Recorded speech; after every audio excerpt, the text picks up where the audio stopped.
Mic check. Hey, what's up, people?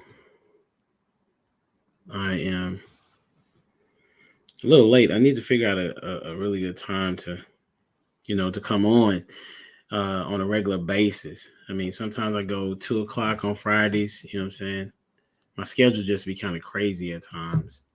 Well, all the time, and I make my own schedule. You know what I'm saying? So, but sometimes I don't do a good job of following it, and I just got to get consistent. Really, consistency is key. Um, one of the things that is important to me, if you don't know by now, is for there to be active dads in the house. You know, for individuals to know what it's like, um, to for people to know exactly how what it means to have a dad in their household. Me, I didn't have one in my house. I didn't have my biological dad in my house, and I didn't really have a dad that I could say that was around for a long time in my house. That was kind of showing me how to be a man, and I didn't think that I was a man until, uh, well, physically I knew it when I was a man, but like mentally and psychologically, I didn't think that I was a man until I was 30 and I was married and and I had a kid on the way, because um, that's all I knew. What's up, Andrew, man? I appreciate you supporting. You do it. I appreciate that, man. Um, you know, it and it didn't, and I knew that it was a major deal. You know, I knew that it was a major thing for me not to have a dad. That's what's up, Victor. I appreciate you, man. Shout out to you too, bro. Because schools that I went to predominantly white schools, and they had a father figure in their life, or not just a father figure, but they had a dad in their life, and they were just different, and how they responded to things. And then when I got to college, uh, we didn't necessarily talk about our dads. I mean, a lot of people talked about their moms, uh, and what the mom was doing for them.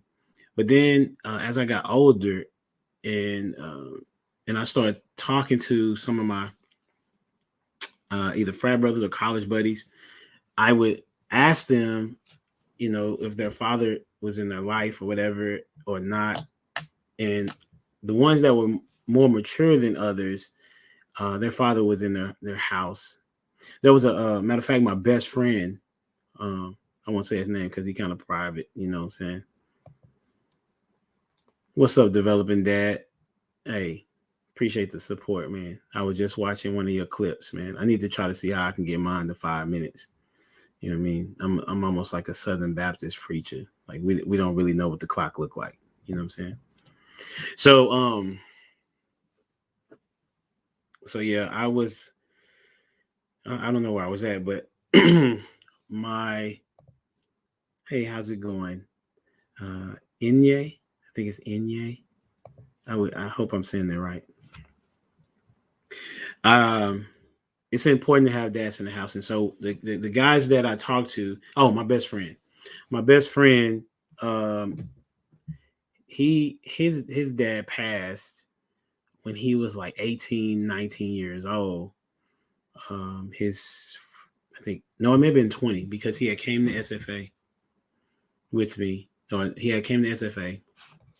Thank you, Andrew, my best friend. He he was a well put together dude at about 20 some years old. You know what I'm saying? And it was interesting because I gravitated to him, even though he wasn't my best friend.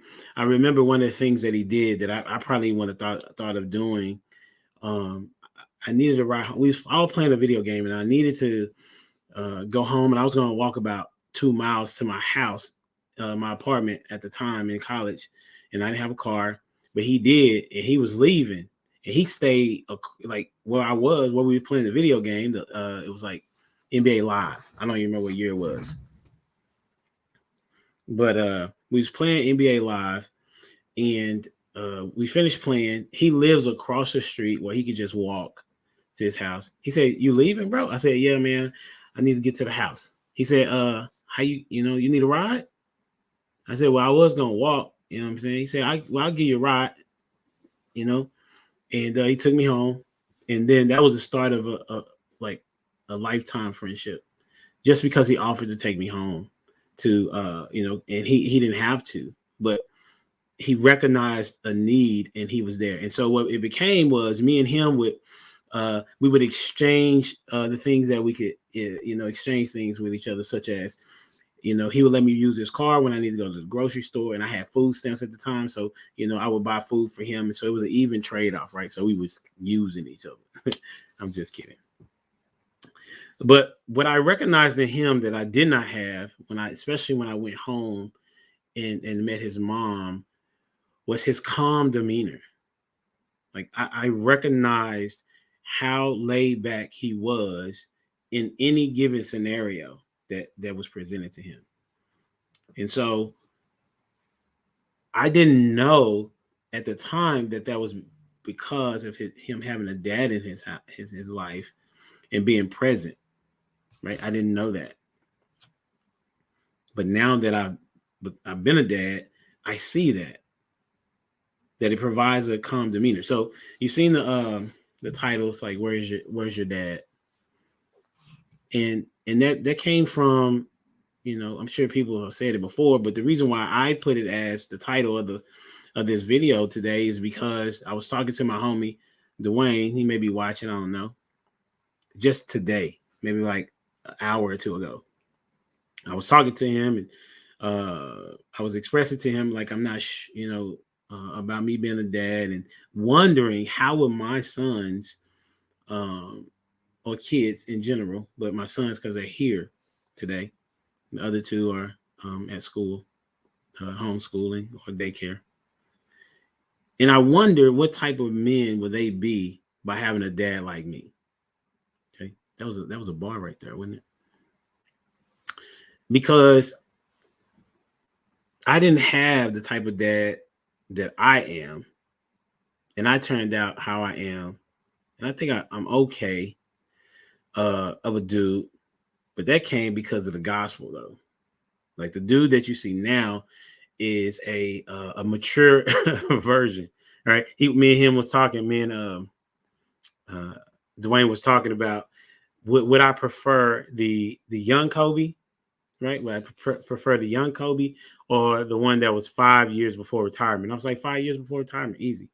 He was calm in his demeanor, and that's another guy. Kobe had his dad in his life, for the most part. I mean, he raised him. He talked about him a lot once he retired. And I was telling him, I said, that if you look back on like the greats, you look at the greats, most of them had their dad in their life. Now, the reason why, and then he, coming back, we was talking about that, and he said, well, did you hear or seen Cam Newton talk, or that little clip or whatever? I was like, what clip? I think I remember. He had to jog my memory. He said when he told the kid that was heckling him about, being a free agent, he was like, "Where's your dad?" I said, "Huh?" He didn't say, "Where's your mom?" He said, "Where's your dad?" And I said, man, that would be a really good topic to talk about. Where's your dad? Because for Cam Newton, he said, let me see, I haven't did this in a while. Cam Newton had said, they had asked him about it, and he said, to the natural eye, you see me asking the young man, where's your dad at? But to me, talking to a child with everyone looking does me no good. So instead of speaking or going back and forth with a child, I wanted to have a man-to-man conversation with his father. I have given my time, my energy, and my expertise to these kids coming into our program for over 11 years, and that is not what people want to hear or even want to see, right? So he asked, where's the father at? Because he wanted to have a man-to-man conversation with his father about, I wonder what would have been the questions. For me, one of the questions would be to the dad, do you know that your son communicates with adult men in this way? That's what I would ask him. And depending on the discourse, I would have then, of course, had the son there to see how I handle it, and then see how his dad handles it. Because it's important for children to see how men operate, because they're going to be who it is that they see more times than not. And so when Cam said, "Where's your father?" that struck a nerve in the kid. You can go watch it on YouTube. It struck a nerve in the kid. I might put in the link in the description. And the kid never answered the question. He just kept saying to Cam, he kept saying something like, "You're a free agent. You're a free agent." Cam Newton was like, "But I'm rich," And the kid's like, "You're gonna be broke." Now, mind you, this is a camp. Now, this has been talked about. This is like 11 months ago, right? But it still applies today because kids still act like it is, right? They don't have a father figure, right? So the kid is going back and forth with Cam Newton, and then Cam Newton finally says, "Okay, let me just talk to this kid and see if I can just reason with him," right? To see if I can just reason with him, right? And the kid, okay, yeah, I remember when Cam did that while he was heckling him. Yeah, he did. He did. Captain Crunch cereal. That's what's up. He handled it very well. I think the reason why he handled it well because Cam Newton has a father in his life that most people don't talk about. Like moms get all the shout outs all day, every day. You know what I'm saying? But the fathers don't. And that's the reason why I made this channel, because I want dads to get recognized for doing what they do. Even though they're doing what they're supposed to do, many people probably don't know that there are dads out here taking care of business, right? And so Cam Newton handled it very well. He had a father in his life. And side note, most quarterbacks in the NFL have a dad in their life, if not all of them. According to it was a research done a few years back that I had looked at. Man, I don't know if it's the same now, but most of them did. And then I was telling Dwayne, I said, well, most superstars have a father in their house. Now, the question is that dad present? Meaning that he just comes to the house, like, is he present? Meaning that is he coming to the house and he's actually engaged with that kid, or is he just there at the house, as he might as well be outside of the house? So the question is, what type of dad are you if you're a man that has a kid? And then if you're a kid, where is your dad? Like, what's your relationship with your dad? And if you was to ask me, what's my relationship with my dad? My relationship with my dad is not good. And I've reached out to him on several occasions. He recently did call me, calls me every now and then. Not too consistent. And so for me, I don't reach out to him as consistent because he did the same exact things that he's done when I was younger, and so that's so for me, where my dad is that he lives probably about 35 minutes from me, maybe 40, maybe an hour with traffic, right? And I have no relationship with him. And I would say it's not because of me. I would say it was because of him, because I've made it known, what I'm saying, to talk to him. And I think for me, what I was trying to do at one point, I was trying to get some answers as to why was he not there. As an adolescent, and I can never get those answers. We were supposed to meet up last year, like the end of December, and it never did happen. I probably could have just said, let me come over to your house, and I just bring the kids over there, or have somebody watch them. Matter of fact, I may do that, and I can give y'all an update on that. So that's where my dad is. Where's your dad? Like, what's your relationship like with your dad? Now for me, and my relationship with my heavenly Father, my Abba Father, now that's different. Like he's always present, and I'm appreciative that he is always present. Why? Because I can always talk to him. Like when I'm going through anything, you know, I can literally stop and just have a conversation and ask for his direction. Hopefully that is the type of dad that you are or will be. And hopefully, my sons will be the same.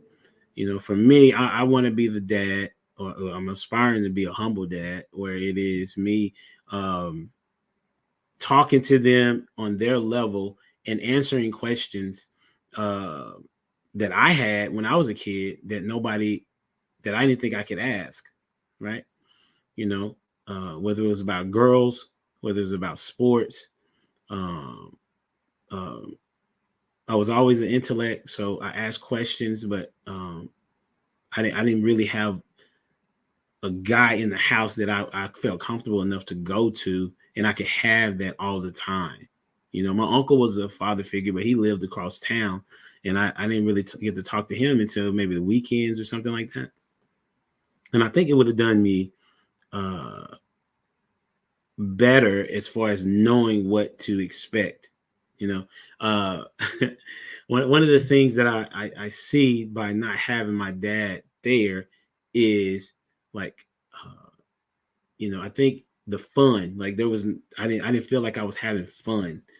Sometimes I was very serious a lot of the time, and so that brought that to me even to today. Like most people would not think that I like to have fun because I'm typically engaged in seriousness. But if you ask my kids say something different. They feel like I am fun, and they feel like I'm a nice guy, that shocked me, right? One of the other things I think that I missed out on is learning how I like to fish, learning how, if he did know, I don't know what he knows, how to change a tire, how to cut grass. The first time I cut grass was when I bought my house in 2014. That was the first time I ever cut grass. Jen was like, "Oh man, this is funny." She laughed at me. I was like, "Why are you laughing? And this is the first time I ever done this." Because it looked bad. Yeah, to be honest with you, it looked really bad. I did get better, but anyways, so things like that, or even how to approach women. Um, I did have to learn on my own. That was man. I, I was I was always very very nervous, and in some points, I just never did. Right, approach the young lady because of fear of rejection. But if I would have understood that rejection is a part of the process, then I probably would have. I don't know. I don't know what I would have done. I probably would have been different at approaching women and understanding how to accept rejection and just move on, right? As opposed to not even trying. And then some of the things that we even talked on King Talk on Tuesday, overcoming your fears, which is a part of not wanting to be rejected, right? I think I would have done a better job of overcoming my fears. I think also I would have made the basketball team because I wouldn't have been such a fly off the handle kid. My freshman year in high school, uh, I had to be on the B team, but nevertheless, it's a long story, maybe a short story. I don't know. And I was averaging like 17 points a game on B team in my freshman year. Well, okay. So the reason why I was on the B team is because I had to go pick up my sister, and then I could come back to practice, right? So I couldn't make A teams practice, so I was on B team. But I was averaging 17 points a game. Got moved up doing district play, contributed to the team, and end up getting most improved player on A and B team. Right? I'm excited. Well, sophomore year, I don't y'all can see, but my hand, I had surgery on my hand. I was not cleared to play. Right? What position did you play? I played point guard. I was a little dude. Still am. Um, I was the floor general. And so I could have played the two also because I was a shooter back then, shooting the basketball anyway.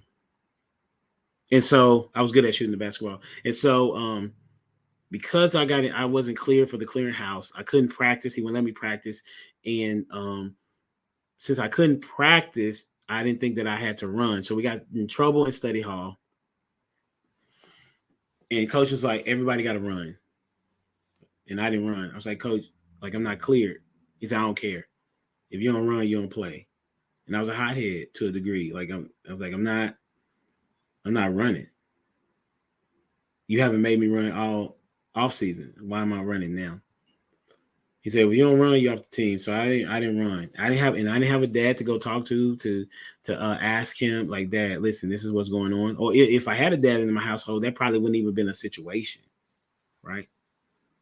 That I would even talk to my coach in that manner, similar to the kid talking to Cam Newton. Not having an understanding of what it looks like to approach a man or a man in authority as well, or even seeing the man as an authority figure. So not having your dad there, that cost me my high school career as far as basketball is concerned, right? So, ladies, you need to have the father of the kid in their life. If you're a single mom, I feel for you. I understand your plight. Sometimes y'all bring that on yourselves, right? And sometimes you don't.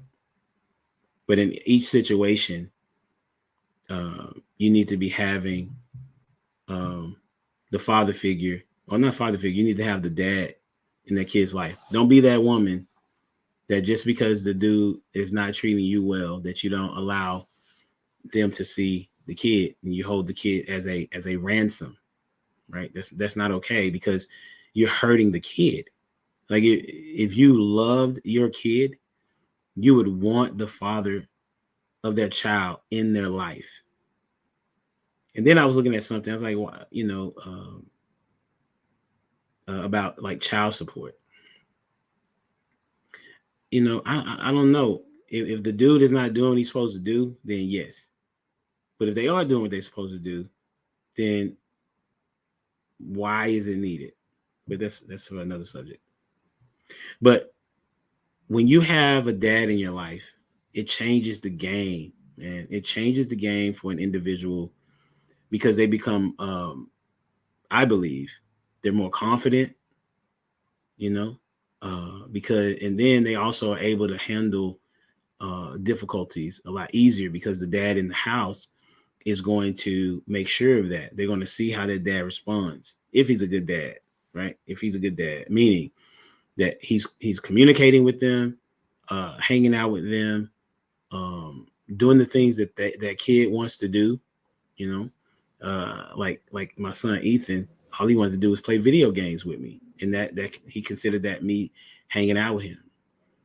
My daughter, she's comfortable.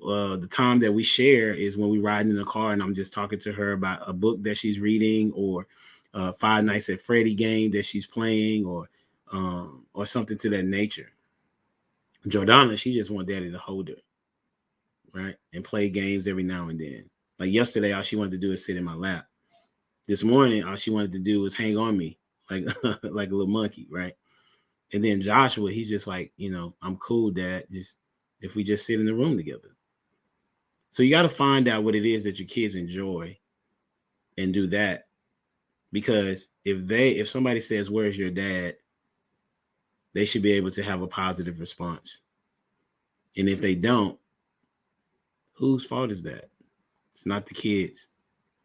But I digress. So to end this, I say thank you for those that watch and pay attention to whatever it is I got to say. Don't forget to like, share, comment, subscribe to the channel. I always enjoy like finding out where people from, what state they in, what country they in. So if you could tell me where y'all at, that'd be dope. And some small things. Working once again, I'm working on website for the merchandise, the Humble Dad merchandise. I'm working on a new shirt as well, or that'll be long from now, but I will be working on that. What else is there? I have the Humble Dad workshop that's coming in. That will be that I'm putting the logistics together. That's what's up. The UK. That's what's up. Humble Dad workshop, where it will be a workshop where you have fun with your kid, different games on day one, and then day two you'll get to learn a skill, whether it's learning about how to do taxes. That's what's up. New Orleans, and or I got to talk to the guy about Asia Vac, tech guy, insurance. Like I'm building a squad together to give the dads and their kids an opportunity to learn a skill together. You know, so that's what I'm doing. I'm sorry to hear that, man. Haven't talked to my father since we had a physical altercation. I'm now the father he wasn't to my three. Yeah, I understand, man. If you ever get a chance, bro, reach out to him. And if he doesn't respond, then that's on him. You can always say you did your part. And good job of being a father to your three kids. That's dope. Maybe I can have you on the show. You know what I'm saying? You can hit me humbledad78@gmail.com if you're ever interested in being on the show, and we could talk about how you're a father to your kids. It's been good, man. This is what I like to do. I enjoy being able to talk to people about being a dad and what it is from a dad's perspective, and to let people know fathers matter. Everything else matters, right? So dads matter, fathers matter, and just know by the dad being in the household, in the house, and preferably the that child's biological father, preferably.